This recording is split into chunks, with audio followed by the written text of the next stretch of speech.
1919년 초겨울의 차가운 바람이 경성의 거리를 무겁게 짓누르고 있었습니다. 고종 황제의 갑작스러운 승하 소식은 나라를 잃은 민중들의 가슴에 커다란 구멍을 냈습니다. 일본 순사들의 구두 소리는 골목마다 날카롭게 울려 퍼지며 공포를 조성했습니다. 하지만 그 공포 뒤편에서는 비밀스러운 움직임이 소리 없이 꿈틀대고 있었습니다. 이화학당의 어린 학생이었던 유관수는 떨리는 손으로 책상 아래 숨겨둔 태극기를 어루만졌습니다. 그녀의 눈에는 슬픔보다 더 깊은 결의의 불꽃이 타오르고 있었습니다. 3월 1일 정오가 다가오자 파고다 공원 주변으로 수많은 인파가 모여들기 시작했습니다. 일제는 이 거대한 인파의 진정한 목적을 아직 눈치채지 못하고 있었습니다. 한 청년이 공원 내 팔각정 위로 당당히 올라서서 품 안의 종이를 꺼냈습니다. 우리는 이에 우리 조선이 독립국임과 조선인이 자주민임을 선언하노라. 선언서의 첫 문장이 울려 퍼지자마자 공원은 거대한 함성으로 뒤덮였습니다.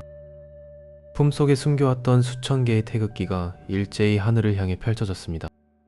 유관순도 군중의 한가운데서 목이 터져라 대한독립 만세를 외쳤습니다. 당황한 일본 군경들이 총칼을 앞세우며 군중을 향해 달려들기 시작했습니다.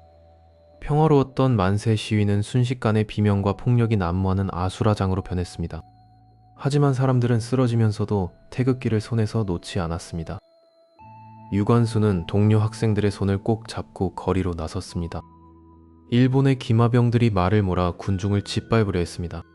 학생들은 서로의 어깨를 걸고 인간 바리케이드를 만들어 저항했습니다. 길가에 흩뿌려진 선열이 흰 한복을 붉게 물들였습니다.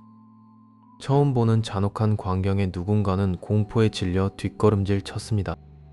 그러나 유관순의 맑고 우렁찬 목소리가 다시 한번 공기를 갈랐습니다. 우리는 죽기를 각오하고 나온 것이다. 결코 멈추지 마라.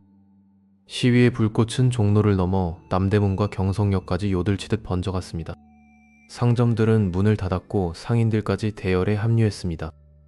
일제는 비상계엄을 선포하며 더욱 강력한 진압을 명령했습니다.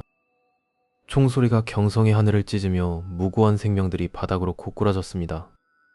자욱한 연기와 먼지 속에서 경성은 통곡의 바다가 되었습니다. 유관수는 붙잡힌 친구들을 보며 이를 악물고 눈물을 참았습니다. 그녀는 이 불길이 서울에만 머물러서는 안 된다는 사실을 깨달았습니다.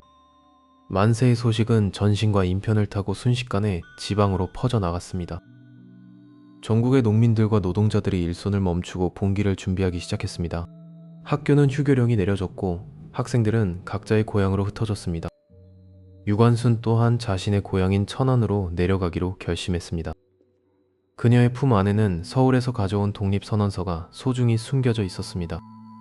기차 창밖으로 보이는 산천은 여전히 일제의 서슬퍼런 감시 아래 있었습니다. 하지만 그녀의 머릿속에는 이미 아운의 장터에 울려 퍼질 만세 소리가 들리는 듯 했습니다. 일제의 검문은 갈수록 엄격해졌고 기차 안에도 긴장감이 감돌았습니다. 유관수는 태연하게 창밖을 응시하며 가슴속 열망을 억눌렀습니다. 드디어 천안 땅에 발을 내디딘 그녀 앞에 어두운 그림자가 드리워졌습니다. 누군가 그녀의 어깨를 급히 붙잡으며 나지막한 목소리로 경고했습니다. 조심하게, 이곳의 감시는 서울보다 훨씬 더 지독하다네. 유관수는 뒤를 돌아보았지만 그곳엔 차가운 바람만이 불고 있었습니다. 멀리서 들려오는 개 짖는 소리와 함께 군합발 소리가 다시 가까워지기 시작했습니다. 어둠을 뚫고 다가오는 군합발 소리는 마을의 고요를 잔인하게 깨뜨리고 있었습니다. 유관수는 숨을 죽인 채 품속에 소중히 갈무리한 독립선언서를 다시 한번 확인했습니다. 그녀는 서울에서 본 자유의 불꽃을 고향 천안에도 반드시 피워내겠다고 굳게 다짐했습니다. 다음날 새벽 유관수는 마을 어른들을 찾아가 서울의 긴박한 상황을 전하기 시작했습니다. 마을 사람들의 눈동자에는 두려움 대신 서서히 뜨거운 열기가 차오르기 시작했습니다. 유관수는 밤마다 인근 부락을 돌며 거사를 위한 태극기를 직접 제작했습니다. 그녀의 손끝에서는 독립을 향한 염원이 한 땀 한 땀 정교하게 새겨지고 있었습니다. 아운의 장터의 거사일이 다가올수록 순사들의 감시는 더욱더 살벌해졌습니다. 드디어 4월 1일 정오가 되자 유관수는 장터 한복판에서 태극기를 높이 들었습니다. 붉은 피로 물든 장터 위로 찢어진 태극기 조각들이 흩날렸습니다. 순식간에 수천 명의 군중이 품속에서 태극기를 꺼내어 함께 휘둘렀습니다. 억눌려왔던 민족의 울분이 거대한 파도가 되어 장터를 휩쓸었습니다.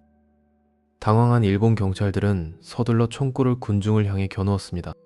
유관수는 총구 앞에서도 물러서지 않고 더욱더 크게 독립을 외쳤습니다. 갑작스러운 총성이 울려 퍼지며 평화로웠던 장터는 순식간에 비명으로 가득 찼습니다. 그녀의 부모님이 일제히 흉탄에 쓰러지는 모습이 유관순의 눈앞에 펼쳐졌습니다. 유관순은 절규하며 쓰러진 부모님에게 달려가려 했으나 군중의 흐름에 가로막혔습니다. 헌병들은 무차별적으로 칼을 휘두르며 시위대를 진압하기 시작했습니다. 맨손의 민중들은 돌을 던지며 일제의 잔혹한 무력에 온몸으로 저항했습니다.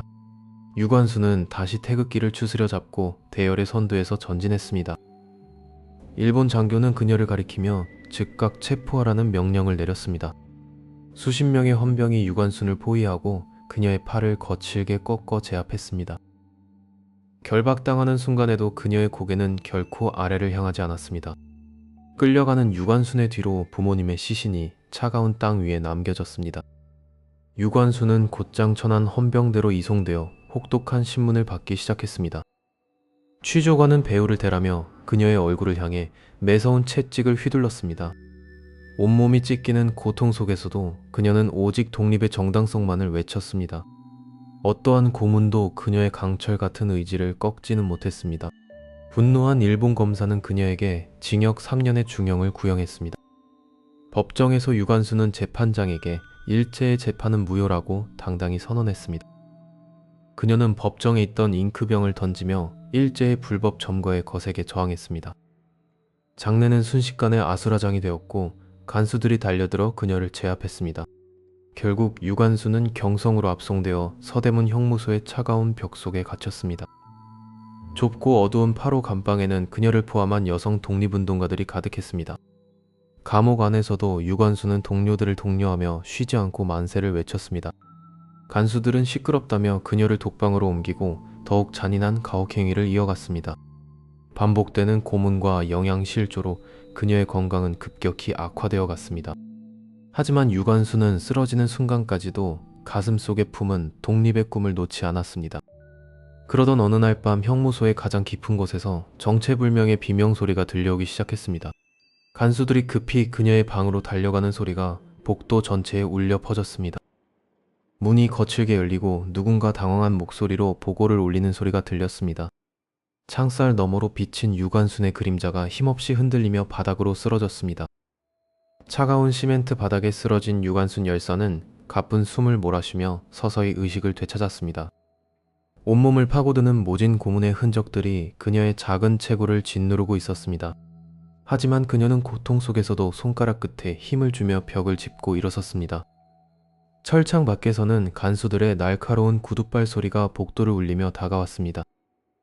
유관순은 두려움 대신 독립을 향한 강렬한 의지로 눈빛을 빛내며 창밖을 보았습니다. 일본인 간수는 거칠게 문을 열고 들어와 그녀에게 전향할 것을 강요했습니다. 그녀는 고개를 치켜들고 일본은 결코 한국인의 혼을 꺾지 못할 것이라 일갈했습니다. 분노한 간수의 매질이 다시 시작되었지만 그녀의 입술은 굳게 다물려 있었습니다. 밤이 깊어지자 옆방의 수감자들에게 들릴 듯 말 듯 한 목소리로 만세를 외쳤습니다. 그녀의 작은 외침은 벽을 타고 흘러 다른 동지들의 가슴에 불을 지폈습니다. 1920년 가을 모진 고문 끝에 유관순 열사의 건강은 급격히 악화되었습니다. 그녀는 마지막 순간까지도 조국의 독립을 보지 못한 것을 안타까워했습니다. 1920년 9월 28일 18 꽃다운 나이의 소녀는 어두운 감옥 안에서 눈을 감았습니다. 그녀의 죽음 소식은 높은 담장을 넘어 슬픔에 잠긴 민중들에게 전해졌습니다. 수많은 사람들이 형무소 앞에 모여 소리 없는 눈물을 흘리며 그녀를 애도했습니다. 유관순의 죽음은 끝이 아니라 잠들어 있던 민족의 투혼을 깨우는 도화선이 되었습니다. 그녀의 희생에 자극받은 청년들은 국내외에서 무장투쟁의 의지를 다졌습니다.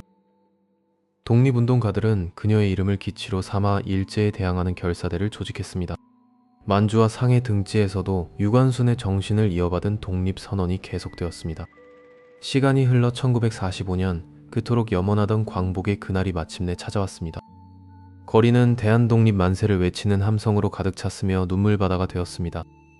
정부는 유관순 열사의 공훈을 기려 건국 훈장을 추서하며 최고의 예우를 갖추었습니다. 오늘날 서대문 형무소는 역사의 아픔을 기억하는 박물관으로 보존되어 있습니다. 수많은 학생들이 그녀가 갇혔던 좁은 감옥 안에서 자유의 소중함을 배웁니다.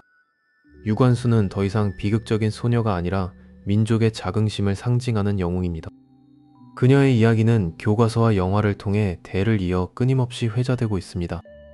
역사가들은 3.1 운동이 한국 근대사에서 민주주의의 뿌리가 되었음을 강조합니다. 그리고 그 중심에 서 있던 유관순의 용기는 그 무엇보다 밝게 빛나고 있습니다.